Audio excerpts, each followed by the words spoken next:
Hello Lex players and welcome to my new video. Today I wanted to talk about, I just forgot part of my intro. If you're new here, hi, I'm Lex. Today I wanted to talk about cool waterscaping in Animal Crossing. I know that can be a difficult thing to master in the game. Waterscaping can be pretty hard to just get used to.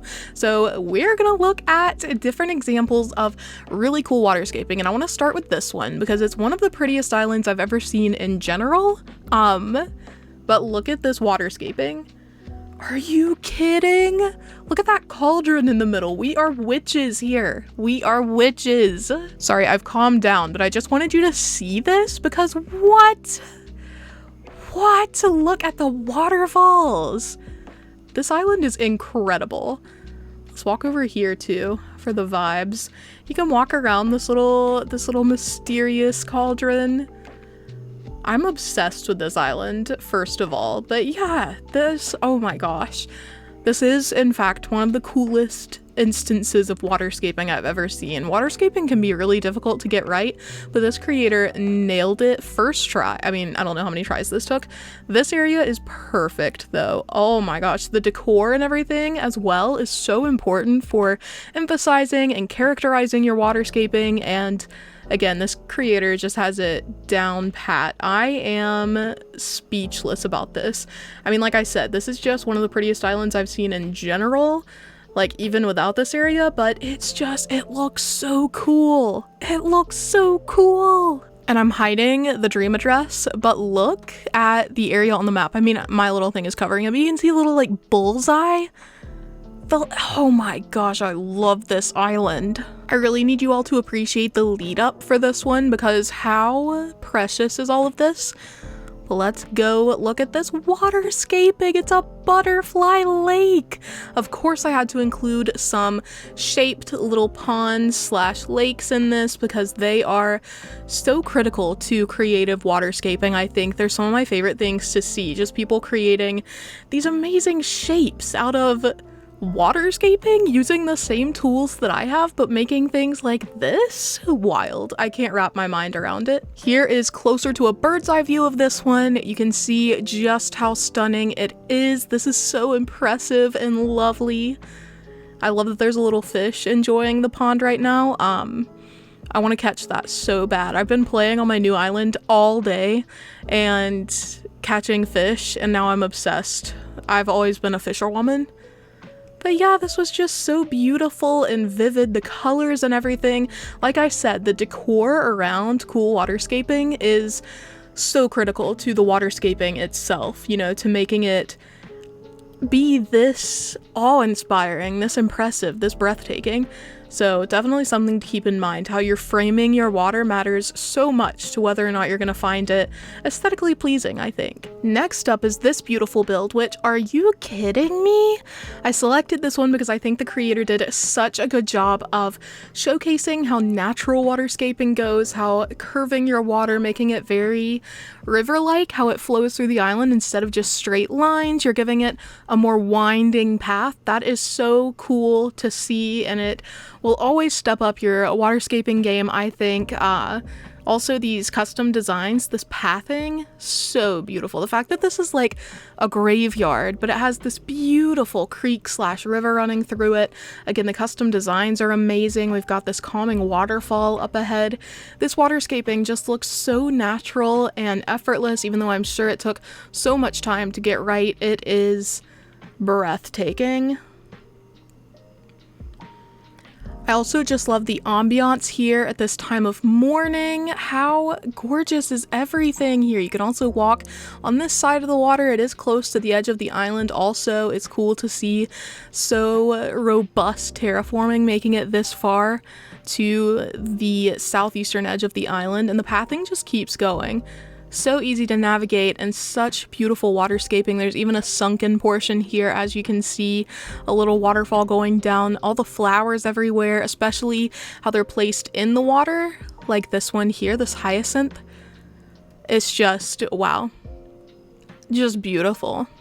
I think we can all agree that another waterscaping essential in Animal Crossing is the lake. This is one of the most iconic things that's ever happened in Animal Crossing. The first time someone made a lake, we were all like, oh my gosh, and it just became a movement.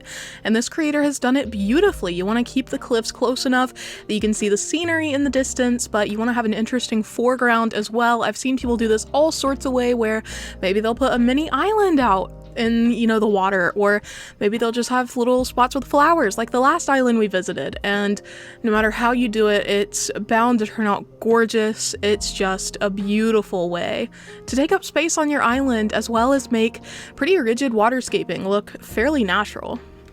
This is also so pretty to see in the rain. Here is a view without me taking up space in it. You can enjoy the little fishy swimming about, the raindrops hitting the water. Do you ever just take a second to appreciate how beautiful Animal Crossing is? The fact that the creator put this in rain was so smart because it is absolutely stunning. I also love how the cliffs are just far away that the trees and everything are starting to become shadows. Love that texture. It just, wow, what a view. And again, the context of the water is so important. I love this fencing.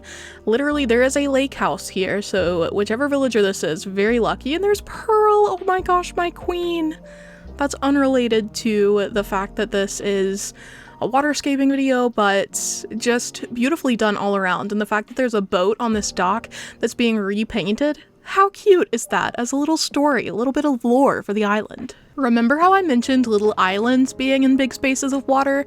This is that, and look how cool it is. You can decorate the islands however you want to, but it's so cool to have these smaller land masses surrounding each other. So the water literally just looks like little creeks running between different areas of land, but they're all mini islands. This one even has a house on it. I mean, it's such a beautiful way to go about decorating. And again, if you have a large space you're trying to take up, filling it with cool, you know, differently shaped bits of land like this gives that area so much character. And again, you can decorate each one however you want to. Your creativity is limitless. I believe in you.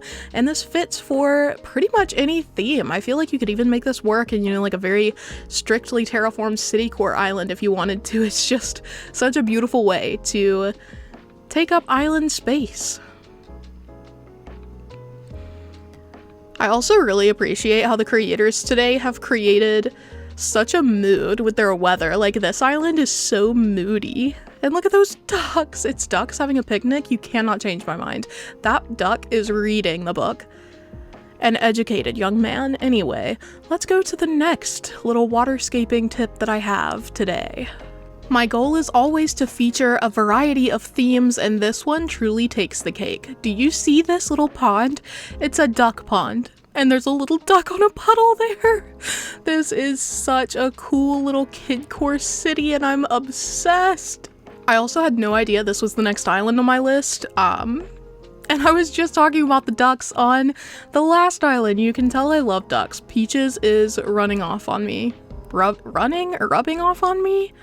Whatever. She's influencing me is the point, and I'm obsessed with ducks lately. They are so precious. They're just little babies, and this lake is no exception. And as you can tell by this map, this is not the only cute lake on the island. This creator went ham with the waterscaping, and we have no choice but to stan. I mean, a little frog, a flower, butterflies, a duck. I keep coming back to the duck because it is indeed a baby, and we've also got cute duck villagers here. The villagers in front of the duck pond are ducks. I'm gonna cry about this. The creator literally told me this, but I forgot. So the houses around the duck pond are Scoot and Joey. It's time to cry. I guess that's another little tidbit for waterscaping. You should consider also the context of the villagers that you're going to be doing it around, because this is such a good idea. Theming that water around the villagers right here, brilliant, impeccable, 100 out of 10. Somebody make a cat pond, please. I really wanted to participate in this video with one of my own builds that I'm really proud of, and it is this lake house on Lorien. I will tag the creator who inspired this below, but this is One of my favorite builds that I've ever done. I feel like I don't know, the spacing ended up being so good, the decor was so good, this season made it so perfect, and I even love the customization for the house. I just feel like this all came together exactly how I wanted it to, and it's a smaller version of a lake. You can see a bridge in use here. Another great thing for waterscaping is indeed the bridges, and I just think, I don't know, I love this build. I'm gonna run you around here. I did like a circular pathing situation, so you just walk this half circle all the way around the lake, and then you get to my home. I don't even remember how this is decorated, but anyway, it's very cute, and I don't know, it's a good way to take up a little, like a medium amount of space. You know, we've seen some small areas, some large areas. This is a medium area. This is grande on the Starbucks scale. Your Honor, I just wanted to testify that this island is one of the prettiest I've ever had the pleasure of seeing with my own eyes, and there's this little hidden area up here behind resident services. I mean, I don't think you're ready for this, but let's take a look. Look at this. I just said look. Anyway, this is a giant rose made out of waterscaping. You literally can't even get it all without the wide angle cam. I will put up the picture that Brooke sent me of the bird's eye view of the lake because, again, wowza. Incredible, phenomenal, 12 out of 10, never been done before. Beautiful. Yeah, again, this island in general just really blew me away. The designs, the flowers, the colors. It's like a Valentine's Day paradise, but just rose tinted. I'll show you this rose on the map as well since it is so important. Look at that! Look how beautiful that is! I can't get over it. It takes up like a whole quarter of the island, and it is phenomenal. Just such a pretty addition to any map. I am blown away. Anyway, now that I am ensconced in this beautiful island's beautiful trees, I hope that you all enjoyed this video. I hope that you are feeling inspired to, you know, undertake some new, very cool waterscaping on your island. I hope these ideas really resonated with and inspired you, and I will see you all in the next video. But for now, bye!